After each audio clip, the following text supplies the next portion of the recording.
Pues estamos ya en esta hora dispuestos para repasar la clase número 2 sobre la evidencia histórica y nos sentimos agradecidos al Señor porque nos concede esta bendita oportunidad de estudiar sobre su palabra para estar atentos a los tiempos y preparados para recibirlo. Amén.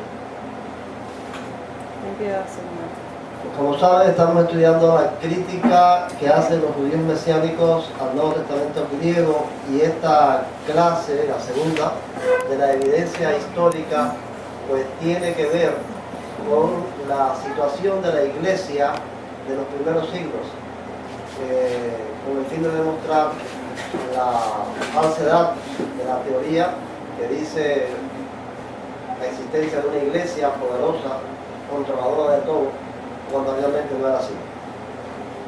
Vamos a la primera pregunta.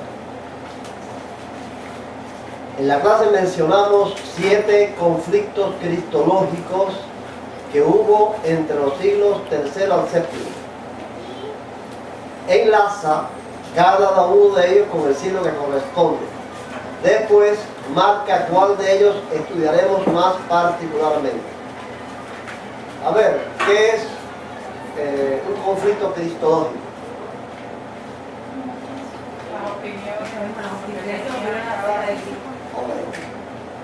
Las diferentes opiniones que hubo en los primeros siglos sobre quién era Cristo, su naturaleza humana divina. Hubo graves conflictos en los primeros siglos sobre esto. Vimos así muy someramente 7 de estos conflictos para ubicarnos en los siglos en que ocurrieron, del III al VI. Si me va a responder esta pregunta, me va a ir diciendo, enlazando cada uno de estos conflictos con el siglo al cual pertenece.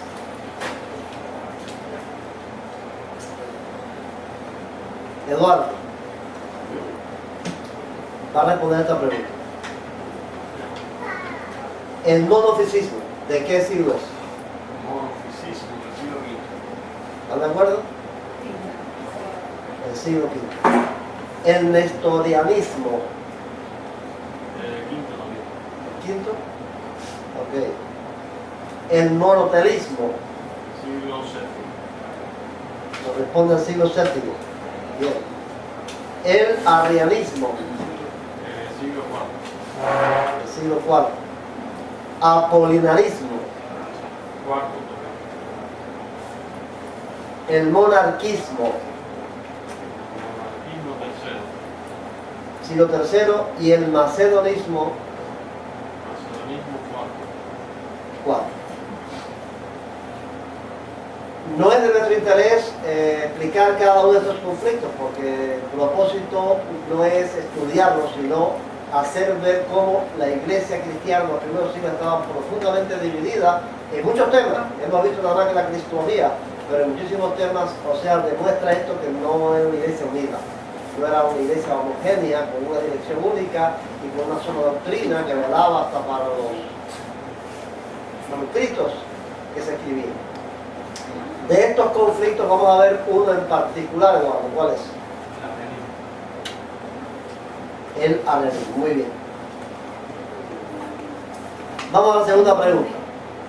¿Cuántos manuscritos griegos existen actualmente de esos siglos? O sea, de esa etapa, de estos grandes conflictos, de estas grandes diferencias, de estas confrontaciones, en estos siglos hay una cantidad de manuscritos. No es que se escribieron esa cantidad de manuscritos, sino que existen hoy en museos, en bibliotecas, en iglesias, existen estos manuscritos. ¿Cuántos son? ¿356, 156 o 256? Rosario. ¿Tienes el computador? Que no se oye. Vamos a ver.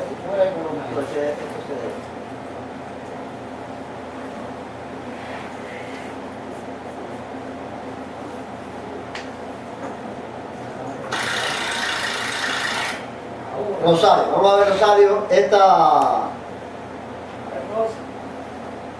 Esta cantidad de manuscritos que existen en esos siglos, ¿cuáles son? 256. 256. ¿Están de acuerdo con Rosario?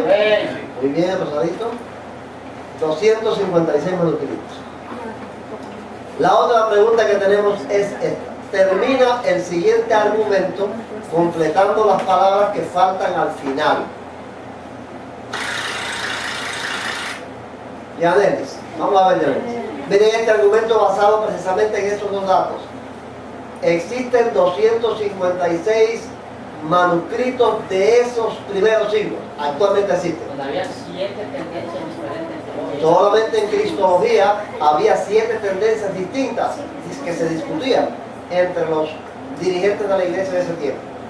Todos los jerarcas cristianos que estaban de un bando o del otro en estas larguísimas discusiones cristológicas usaban los textos griegos existentes en su época para fundamentar sus personales interpretaciones. Si ellos los hubieran manipulado y corrompido para defender cada uno sus propios puntos de vista, como supone la teoría del señor Dan Ben Abraham, los Manuscritos griegos. manuscritos que tenemos actualmente de estos siglos estarían llenos de ideas muy Diversas, y antagónicas. en cuanto a la naturaleza de Cristo. ¿Entienden ese argumento? Si realmente los dirigentes de esa iglesia convulsionada y dividida con diferentes ideas hubieran tenido el poder para transformar esos manuscritos, estos 256 que tenemos, estarían llenos de una diversidad y de ideas antagónicas sobre Cristo. Sin embargo, la evidencia demuestra que estos manuscritos son uniformes en cuanto a estos principios fundamentales del cristianismo. Lo que nos dice que entonces estos dirigentes lo usaron, ellos lo usaron, y lo que hacían era interpretar lo que ellos decían y por eso eran diferentes las ideas. Pero no que cada cual creó su manuscrito a su manera para defender su punto de vista. La evidencia histórica desmiente, como la evidencia lógica que vimos, la evidencia documental, que la teoría de Dan Ben Abraham carece de fundamento. No es cierto. La otra pregunta. ¿Qué dos asuntos esenciales afirma el arrianismo sobre Cristo según la enciclopedia Wikipedia? Porque dijimos que íbamos a ver un poco particularmente uno de estos conflictos, que es el arrianismo. Vamos a ver la pregunta. La respuesta es: no es Dios, es un hombre. Recuerden, no lo que dice el arrianismo, sino lo que dice el arrianismo, o sea, lo que dice la enciclopedia sobre el arrianismo. Okay. No es Dios, es un hombre. Fue creado por Dios Padre y está subordinado a Él, y no es eterno, fue creado. ¿Cuál de esas tres afirmaciones sobre el arrianismo dice la enciclopedia Wikipedia? ¿Sabe? ¿Cuál de esas tres? La del medio: fue creado por Dios Padre y está subordinado a Él. ¿Están de acuerdo? Sí. Ok, correcto. La pregunta 5. ¿De quién es la idea? Escribe el nombre del autor según corresponda. O sea, ustedes saben que hay 3 ideas distintas que estudiamos sobre este asunto de la naturaleza de Cristo. Vamos a ver. Ariel. Vamos a ver, Ariel. La primera idea es esta. El Logos es inferior a Dios. Se halla en la frontera que separa la creación de lo creado. No es eterno como Dios, ni engendrado como los hombres, sino intermedio entre los dos extremos. ¿De quién es esa idea? Filón de Alejandría. Esa idea es de Filón de Alejandría, filósofo judío de Alejandría, que vivió en el siglo I. ¿Se recuerdan que estudiamos esto? En el siglo I, mientras Cristo, en la misma época en que Cristo predicaba en Palestina, en Alejandría, en la comunidad judía helénica de allí, pues vivió Filón, que tenía esta idea sobre el logo. Él trató de armonizar la filosofía griega con el Antiguo Testamento y, bueno, tuvo esta idea, entre otras muchas. La segunda idea es esta, que estudiamos. El Hijo de Dios fue una creación hecha de la nada y que esa fue la producción primera de Dios antes de todas las cosas. Hubo un tiempo en el que Él no existía. Solo Dios Padre carece de principio. Solo el Padre es infinito y eterno. ¿De quién es esa idea? Es la idea del arzobispo donde vamos a hablar del presbítero Arcos. Ok. Arrio, que fue presbítero de Alejandría del siglo IV. Vean, 3 siglos después de Filón. Ya el cristianismo existe en Alejandría y están estos cargos eclesiásticos allí. Uno de los presbíteros de Alejandría tiene esta idea. ¿Se parece a la de Filón? Seguro. Bueno, es muy cercana a la idea de Filón. Solo Filón habla del logos, que es una creación de la filosofía griega, mientras que Arrio habla de Cristo y le aplica el concepto del logo a Cristo, que ya Filón había predicado allí, había difundido en Alejandría. No es... si Arrio hubiera vivido en Antioquía, en Constantinopla, bueno, uno puede decir, no hay coincidencia, pero que Arrio sea de Alejandría y tenga esta idea, ¿de dónde viene la idea? De este filósofo judío del siglo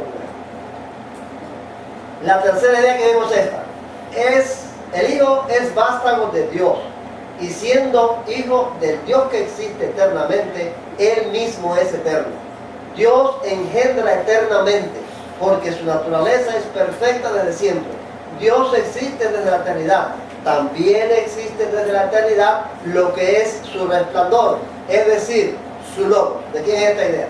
Ese es el diácono Atanasio. Pero es De Atanasio, diácono de Alejandría, también allí en el siglo IV, contemporáneo de Arrio.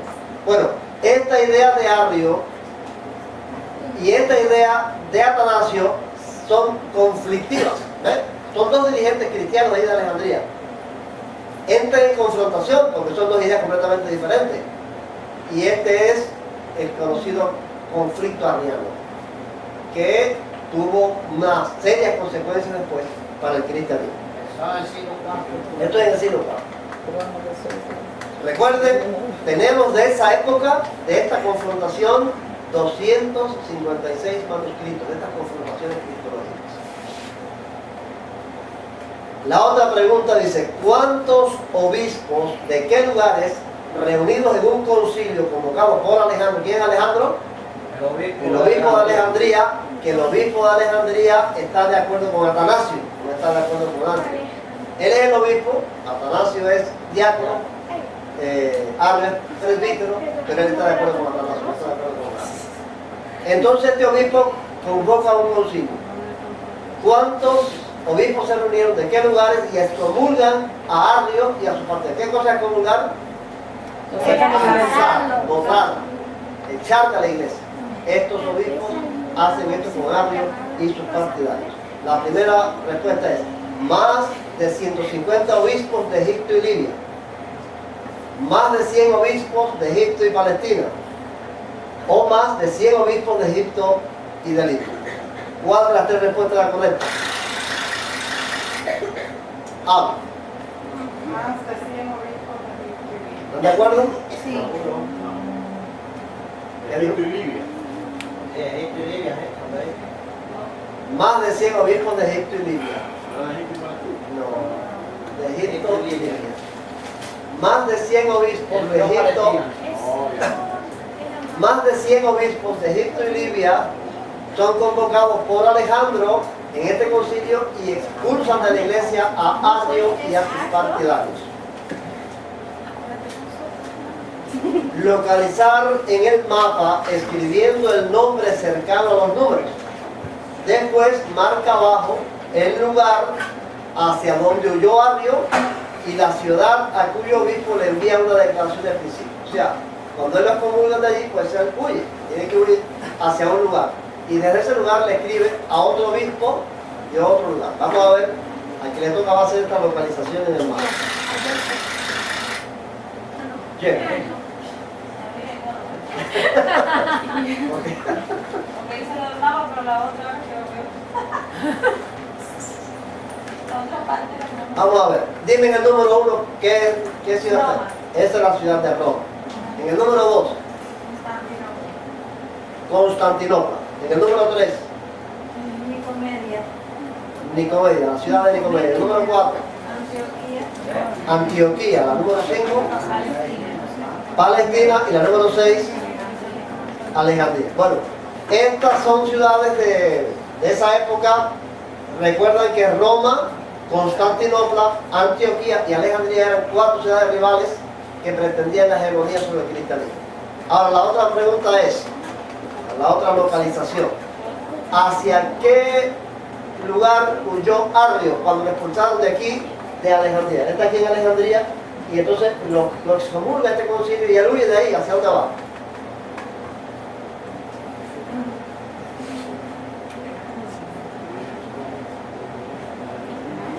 No puedo. ¿Quién lo dice? Tierra bendita y divina. Palestina. Huye hacia Palestina. Ajá. Arrio huye hacia Palestina, como es excomulgado, y de aquí, de Palestina, le envía una carta de principios a otro obispo de otro lugar. Nicomedia. ¿Está ahí? Nicomedia. Nicomedia. Le envía una carta al obispo de Nicomedia. ¿Cómo se llama este obispo? Llamaba Atanasio. No, Atanasio era el diácono de Alejandría. Sí, ¿verdad? Ese Atanasio era. Muy bien. Comedia, algo así. No, Nicomedia es la ciudad. Están tirando piedras. Traten de fijarse ese nombre porque ese nombre después va a tener que ver en otra parte. Eusebio. Eusebio de Nicomedia. Eusebio de Nicomedia le brinda el apoyo a Arrio hasta el momento en que murió. O sea, este obispo fue partidario de Arrio. Ajá. En Nicomedia. Eusebio está aquí en Nicomedia. En esa ciudad. La otra pregunta, la otra. Eusebio vivía dentro de esa ciudad. Ahí en la ciudad. Entre quienes el arrianismo continuó extendiéndose hasta crear una crisis de grandes proporciones. Aún a pesar de esta expulsión por este concilio y de Arrio tener que huir, el arrianismo continuó extendiéndose. ¿Cuál es la idea de arrianismo? Cristo no es Dios, es una criatura del Dios. Esa es la idea esencial de la religión. Esta idea continúa extendiéndose por el cristianismo hasta crear una crisis de grandes proporciones. Vamos a ver. Permiso. Ajá. Cristo no es una creación. No, claro que no. Cristo no es una creación. Estamos diciendo lo que decía este señor que se llamaba Arrio. Arrio decía eso, pero estaba equivocado. Cristo no es una creación. Vamos. Sí, está más claro que Arrio. Vamos a ver. Entre quienes se fue extendiendo esta idea de Arrio, entre la clase pobre, campesinos, artesanos y soldados, entre la clase rica, comerciantes y propietarios, o entre la clase dirigente, obispos, presbíteros y diáconos. Entre quienes se fue extendiendo esta idea de Arrio. Vamos a ver la pregunta que es Adán. Entre la clase pobre, campesino. ¿Están de acuerdo con Adán? Entre la clase pobre. Entre la clase pobre, campesinos, artesanos y soldados, pues esta idea de Arrio fue propaganda y era esta clase la más numerosa en la iglesia cristiana de esos siglos. Enlaza los datos sobre el concilio convocado por Constantino el Grande. Llega la crisis a tal punto en que ya se convierte en un peligro político para el imperio. El emperador en este momento es Constantino, ve que el imperio se le va a dividir por causa de estas diferentes maneras de ver a Cristo, y entonces él, Constantino, convoca un concilio para tratar de arreglar este problema entre el arrianismo y la otra teoría que niega el arrianismo. Vamos a ver, ¿quién va a responder a esta pregunta? Eduardo. Vamos a ver, Eduardo. Va diciendo o enlazando el dato de la izquierda con estos datos de la derecha: Alejandro 22, Córdoba, Atanasio 300, Licea, Oso y 325. Vamos a ver, me va a decir ciudad donde se celebró el concilio. Licea, ¿están de acuerdo? Sí. Año de celebración del concilio. ¿Está bien? Sí. 325. Cantidad aproximada de obispos que asistieron. ¿Está bien? Seguro. Nombre del obispo que lo presidió. ¿Está bien? ¿Está bien? Sí. Ocio. Ocio. Ciudad española de donde era el obispo presidente. Córdoba. Nombre del obispo de Alejandría. Alejandro. paladín de la causa antiarriana, Atanasio, y la última, cantidad de obispos arrianos que asistieron, 22. Bueno, con el solo hecho de comprobar cuántos obispos asistieron, Como 300. más de 300.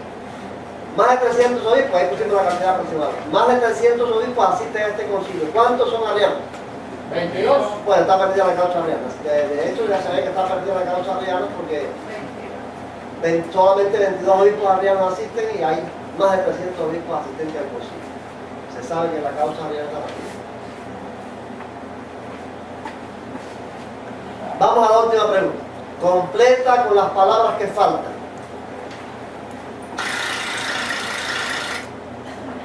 Yanelis. Deja que Joseph conteste por bien.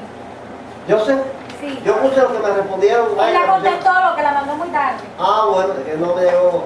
Me hacía falta eso porque yo estoy a veces hasta mirando ahí el correo electrónico hasta las 10 y ya, pero ya cuando llega a las 10 y 20, que me tengo que salir ya, pues no sigo mirando y que llega después de eso, pues no me llega. Vamos a ver, Joseph. Vamos a ver. Completamos. Fueron condenados los escritos de Arrio y tanto él como sus seguidores, desterrados. entre ellos Eusebio de Nicomedia. O sea, ese obispo al cual Arrio le dirigió una carta de Nicomedia, que lo apoyó y que en el concilio lo apoyó, esta gente de esos 22 obispos. Al fin, la doctrina arriana es condenada en ese concilio y son prohibidos y condenados los escritos de Arrio y ellos desterrados. Cada uno fue desterrado del Imperio Romano. La pregunta que nos queda para la próxima clase es: ¿murió con eso el arrianismo? De ninguna manera. Escuchen ahora. Una tremenda guerra. Algunos judíos mesiánicos quieren hacernos creer que la doctrina trinitaria fue impuesta por el Concilio de Nicea y por Constantino el Grande en el año 325.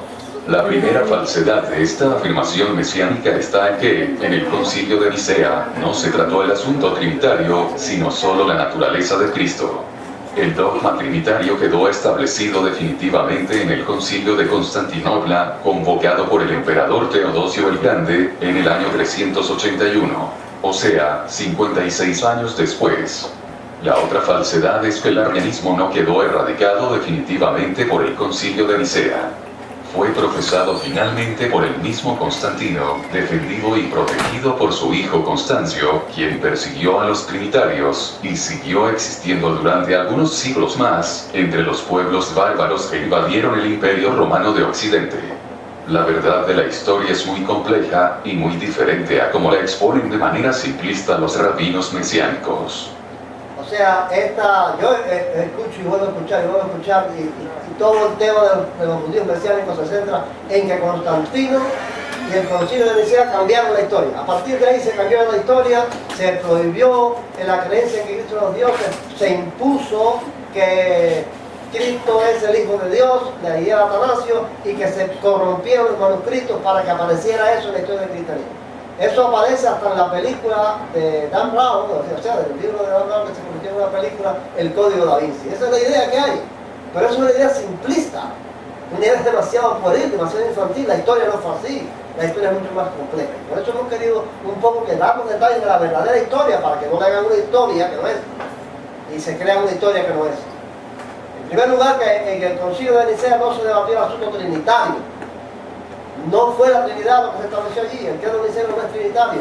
Se debatió la naturaleza de Cristo y se aprobó en ese concilio que Cristo es Dios, consustancial con el Padre.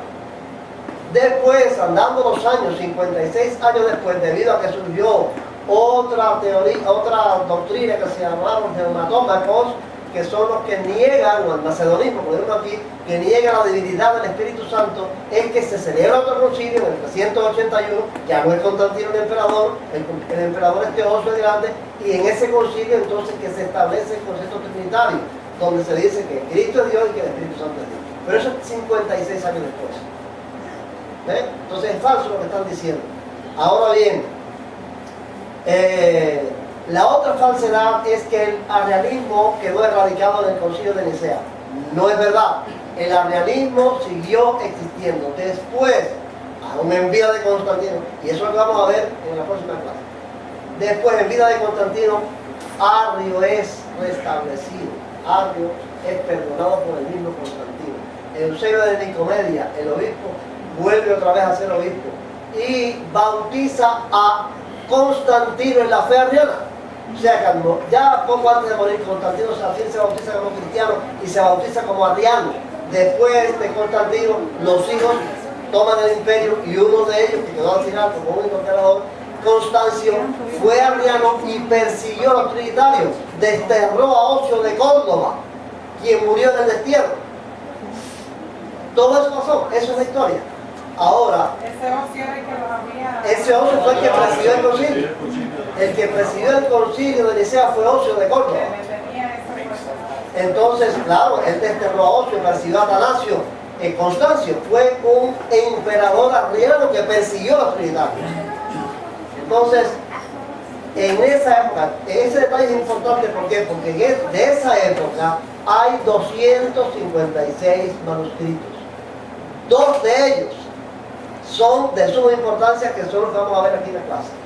2 manuscritos que son casi completos. Fueron escritos, fueron copiados en el siglo IV. El Códice Sinaítico y el Códice Vaticano. Si esos manuscritos que existen de esa época, que están ahí, hubieran sido corrompidos por los dirigentes de la iglesia, ¿qué aparecería en esos manuscritos? Que Cristo lo dio. Porque quienes predominaron, quienes fueron poderosos en esa época, fueron los arrianos. Constancio fue arriano. Hubiera aparecido entonces, hubiera borrado en esos manuscritos cualquier indicación de que Cristo es Dios, porque el arrianismo es el que predominaba. Sin embargo, esos manuscritos mantienen estos textos de la divinidad de Cristo. Quiere decir que no fueron tocados para ser manipulados. Fueron usados, pero no fueron tergiversados, como dicen los judíos mesiánicos. Cuando uno conoce bien la historia y sabe cómo fueron las cosas, se da cuenta de la gran falsedad, de la gran mentira que se está divulgando. Que el Señor nos conceda la gracia de aprender esto, porque necesitamos aprender. Necesitamos conocer esto, porque podemos ser engañados. Cristo lo dijo, recuerden eso, que el engaño sería tan sutil, y el engaño se hace más sutil, déjame ver cómo digo esto. Mientras más se parece a la verdad, pero también el engaño se hace más sutil mientras más ignorantes somos. Mientras más ignoramos las cosas, más fácil somos de ser engañados. La sutileza del engaño se hace mayor. Por eso necesitamos conocer, saber la verdad de las cosas. Y cuando no conozcamos, yo lo que le aconsejo a todos que se me pone a la mano es, cuando no conozcamos, no aceptemos, no creamos una cosa que nosotros no sabemos. Una pregunta, cuando Juan dice que el anticristo es el que niega que Cristo es el Hijo de Dios, ¿eso está en lo original? Sí. Eso puede estar cambiado.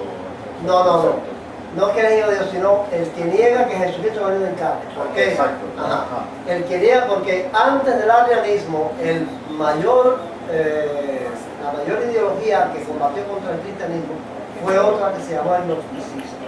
El gnosticismo negaba que Cristo fuera carne, que Cristo fuera hombre. Solamente Cristo es Dios y es como una especie de fantasma humano, pero no es realmente un hombre. ¿Ve? Entonces, el gnosticismo ocurrió en el siglo I y en el siglo II.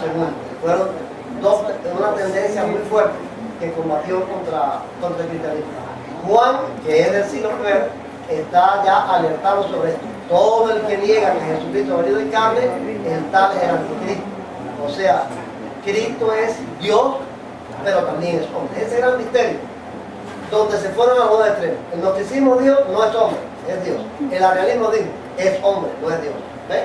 Eran dos extremos, uno opuesto al otro. Lo que dice la Escritura es que Cristo es Dios y es hombre. ¿Cómo es eso? Eso es un misterio. Ese es el misterio que muchos no aceptan o no entienden. No lo aceptan. Y entonces cuando dice eso, dice, no, pero es hombre, si es hombre no es Dios. Porque no puede ser las dos cosas a la vez. Para la mente humana, No puede ser, realmente la naturaleza de Cristo no puede ser explicada racionalmente. El hombre no puede explicarla racionalmente. Simplemente es aceptar lo que dice el texto bíblico. ¿Dice que es Dios? Sí lo dice. En el principio era el verbo. El verbo era con Dios y el verbo era Dios. Y como ese texto, montones que dicen que él es Dios. ¿Dicen que es hombre? Sí, dicen que es hombre. Nacido de María, de una mujer. Entonces, Cristo es hombre y Dios. ¿Cómo es esa combinación? ¿Cómo puede ser que Dios habite en un hombre y sea hombre y Dios al mismo tiempo? No cabe en la mente humana. No es racional. Toda explicación racional de esto va a tender a un extremo o al otro. ¿Ve?